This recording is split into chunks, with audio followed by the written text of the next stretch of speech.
Hello നമസ്കാരം. പരാക്രമം എന്ന ചിത്രത്തിൻ്റെ ഏറ്റവും പ്രധാനപ്പെട്ട പ്രിവ്യൂ റിപ്പോർട്ടാണ് ഇന്നൊരു വീഡിയോ ഭാഗത്ത്. വീഡിയോയിലേക്ക് മുൻപ് ഈ വീഡിയോ ലൈക്ക് ചെയ്യുക, ചാനൽ സബ്സ്ക്രൈബ് ചെയ്യുക. നവംബർ മാസം ധാരാളം ചിത്രങ്ങൾ OTT റിലീസ് ചെയ്യുന്നുണ്ട്. നമ്മുടെ ഈ ചാനൽ ഭാഗം പരിശോധിച്ചാൽ നിങ്ങൾക്ക് കാണാൻ വേണ്ടി സാധിക്കുന്നതായിരിക്കും.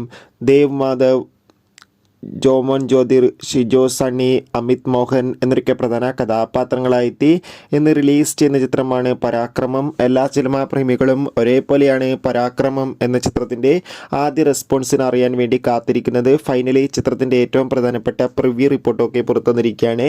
ചിത്രത്തിൻ്റെ പ്രിവ്യൂ റിപ്പോർട്ടിൽ സൂചിപ്പിക്കുന്നത് പരാക്രമം എന്ന ചിത്രം മികച്ചൊരു കോമഡി ആക്ഷൻ എൻ്റർടൈൻമെൻ്റ് ആണെന്നും ചിത്രത്തിൽ ദേവ് മോഹൻ്റെ അതിഗംഭീരമായ പെർഫോമൻസും ജോമോൻ ജ്യോതിർ, ഷിജോ സണ്ണി തുടങ്ങിയവരുടെ മികച്ച അഭിനയവും മികച്ച കോമഡി രംഗങ്ങളൊക്കെ കാണാൻ വേണ്ടി സാധിക്കുന്നുണ്ടെന്ന് റിപ്പോർട്ടുകൾ സൂചിപ്പിക്കുകയാണ്. കാത്തിരിക്കാം നമുക്ക് പരാക്രമം എന്ന ചിത്രത്തിൻ്റെ കൂടുതൽ അപ്ഡേഷൻ അറിയാൻ വേണ്ടി. ബൈ.